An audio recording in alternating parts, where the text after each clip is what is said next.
Hi guys, welcome back to my channel. ಈ ವಿಡಿಯೋಲಿ ನಾವು ರಾಮೇಶ್ವರಮಿಂದ ಕನ್ಯಾಕುಮಾರಿಗೆ ಹೋಗ್ತಾ ಇದ್ದೀವಿ.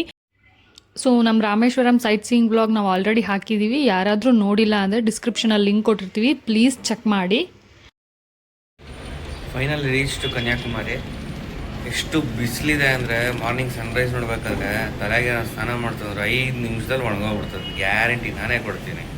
ಯಾಕಂದರೆ ಅಷ್ಟು ಬಿಸಿಲಿದೆ. ಈ ನವಂಬರ್ ಸೀಸನಲ್ಲೇ ಇಷ್ಟು ಬಿಸಿಲಿದೆ ಅಂತಂದರೆ ಇನ್ನು ಮಾರ್ಚ್ ಏಪ್ರಿಲಲ್ಲಿ ಹೆಂಗಿರುತ್ತೆ ನೀವು ನೋಡ್ಬೋದು. ವ್ಯೂ ಹೆಂಗಿದೆ ಅಂತ ಅಂದ್ಬಿಟ್ಟು ಹಿಂದ್ಗಡೆ ನಾನು ಅದಕ್ಕೆ ಸಪ್ರೇಟ್ ವಿಡಿಯೋನೂ ಮಾಡಿದ್ದೀನಿ, ಮತ್ತು ಅದ್ರ ಸಪ್ರೇಟಾಗಿ ನಾನು ಸನ್ರೈಸ್ ವಿಡಿಯೋನೂ ನಿಮಗೆ ನಾನು ಹಾಕ್ತೀನಿ ವಿಡಿಯೋ.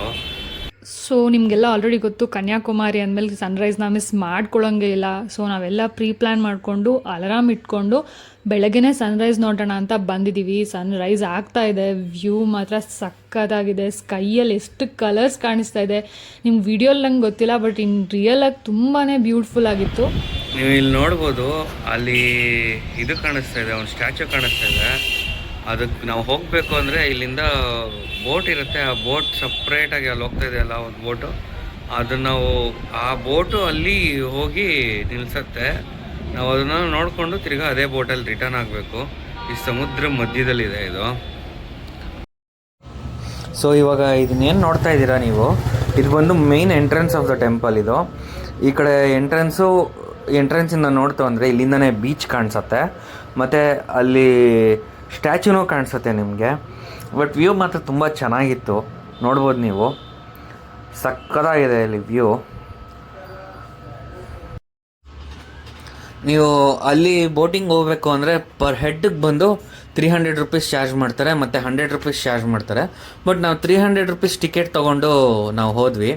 ಅದು ಒಂದು 3 ಜನ 4 ಜನ ಹೋಗೋ ಅಂಥದ್ದು ಎಕ್ಸ್ಪೀರಿಯೆನ್ಸ್ ಮಾಡೋಣ ಅಂತ ಅಂದ್ಬಿಟ್ಟು ನಾವು ಹೋದ್ವಿ. ಮತ್ತು ವ್ಯೂನು ತುಂಬ ಚೆನ್ನಾಗಿ ಕಾಣಿಸ್ತಾ ಇತ್ತು. ಈಗ ನಾವು ಲೆಫ್ಟ್ ಸೈಡ್ ಏನು ನೋಡ್ತಾ ಇದ್ದೀವೋ ಅದೇ ಬಂದು ಬೋಟಿಂಗ್ ಹೋಗೋ ಜಾಗ. ಅದನ್ನು ಆಮೇಲೆ ತೋರಿಸ್ತೀನಿ ನಾನು. ಸೊ ಫೈನಲಿ ದೇವಸ್ಥಾನ ಎಲ್ಲ ಮುಗಿಸ್ಕೊಂಡು ಬಂದ್ವಿ ಆಚೆಗೆ. ಇದೊಂದು 52 ಶಕ್ತಿಪೀಠಗಳಲ್ಲಿ ಇದೊಂದು ದೇವಸ್ಥಾನ, ಮತ್ತು ಇದು ಇತಿಹಾಸ ಬಂದು 3000 ವರ್ಷಗಳ ಹಿಂದೆನೇ ಇತಿಹಾಸ ಇದೆ ಇದು. ಮತ್ತು ಇದು ಏನು ಇನ್ನೊಂದು ವಿಶೇಷತೆ ಅಂದರೆ ದೇವಿಯ ಮೂಗಿದೆಯಲ್ಲ, ಮೂಗು ಬಟ್ಟು ಬಂದು ಆ ಹೊಳಪು ಅಷ್ಟು ಸುಂದರವಾಗಿರುತ್ತೆ, ಅಷ್ಟು ಸಕ್ಕತ್ತಾಗಿರುತ್ತೆ. ಆಮೇಲೆ ನಾವು ವಿವೇಕಾನಂದ ಮೆಮೋರಿಯಲ್ಲು ಮತ್ತು ಸ್ಟ್ಯಾಚ್ಯೂ ಇತ್ತಲ್ಲ, ಆ ಸ್ಟ್ಯಾಚ್ಯೂ ಹತ್ರ ಬಂದಿದ್ದೀವಿ. ಇವಾಗ ನೋಡ್ಬೋದು ನೀವು ಆ ಸ್ಟ್ಯಾಚ್ಯೂ, ಮತ್ತು ಇದೇ ಬೋಟಿಂಗಲ್ಲಿ ಬಂದಿರೋದು ನಾವು. ಸೊ ಇದು ಬಂದು ಮೈನ್ ಎಂಟ್ರೆನ್ಸು. ವ್ಯೂ ನೋಡ್ಬೋದು, ತುಂಬ ಚೆನ್ನಾಗಿದೆ, ಸಕ್ಕತ್ತಾಗಿದೆ ವ್ಯೂ ಮಾತ್ರ.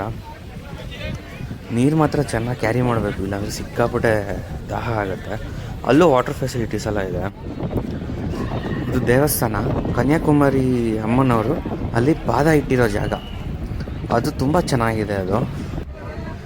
ಇದೇನು ನೋಡ್ತಾ ಇದ್ದೀರಾ, ಇದು ಹೊಸದಾಗಿ ಬಿಲ್ಡ್ ಮಾಡಿರೋದು. ಇದು ಗ್ಲಾಸು, ವಾಕಿಂಗ್ ಗ್ಲಾಸು, ಕಾಲೆಲ್ಲ ನಡಗತ್ತೆ, ಸಖತ್ತು. ನೋಡ್ಬೋದು ನೀವು, ಅದ್ರ ಮೇಲೆ ನಡೆಯೋಕ್ಕೆ ಭಯ ಆಗತ್ತೆ. ಈಗ ನಾವು ತಿರುವಳ್ಳಾರ್ ಸ್ಟ್ಯಾಚು, ಇದು ನೀವೇನು ನೋಡ್ತಾ ಇದ್ದೀರಾ ಇಲ್ಲಿ, ಇದು ತಿರುವಳ್ಳಾರ್ ಸ್ಟ್ಯಾಚು. ಇದೇ ಮೈನ್ ಎಂಟ್ರೆನ್ಸು ಹೋಗೋದು. ಇಲ್ಲಿ ಮೆಟ್ಲಿದೆ ಆ ಸ್ಟ್ಯಾಚು ಹತ್ರ ಹೋಗೋದಕ್ಕೆ. ಸೊ ಇಲ್ಲಿಂದ ನಾವು ಹೋಗ್ಬೇಕು, ಇದೇ ಮೈನ್ ಎಂಟ್ರೆನ್ಸ್ ಇರೋದು ಹೋಗೋದಕ್ಕೆ. ಸೊ ಇವಾಗ ತಿರುವಳ್ಳಾರ್ ಸ್ಟ್ಯಾಚು ಹತ್ರ ಬಂದ್ವಿ ನಾವು. ಇವಾಗ ವ್ಯೂ ನೋಡ್ಬೋದು, ನಿಮಗೆ ಇಡೀ ಕನ್ಯಾಕುಮಾರಿನೇ ಕಾಣಿಸುತ್ತೆ ಇಲ್ಲಿಂದ, ಸಕ್ಕತ್ತಾಗಿದೆ. ಇದು ಬಂದು 95 ಅಡಿ ಉದ್ದ ತಿರುವಳ್ಳಾರ್ ಸ್ಟ್ಯಾಚು ಬಂದು. ಟೋಟಲ್ಲು ನಾವು ಹತ್ತುವಲ್ಲ ಮೆಟ್ಲು, ಅಲ್ಲಿಂದ ಟೋಟಲು 130 ಅಡಿ ಉದ್ದ ಇದು ಸ್ಟ್ಯಾಚು ಬಂದು. ತುಂಬ ಚೆನ್ನಾಗಿದೆ ಸ್ಟ್ಯಾಚು. ಇವಾಗ ನೋಡ್ಬೋದು ನೀವು ಸ್ಟ್ಯಾಚು ಎಷ್ಟು ಚೆನ್ನಾಗಿದೆ ಅಂತ. ಸೊ ಈ ವಿಡಿಯೋನ ನಾನು ಎಂಡ್ ಮಾಡ್ತಾಯಿದ್ದೀನಿ. Thank you, bye bye, see you in next video.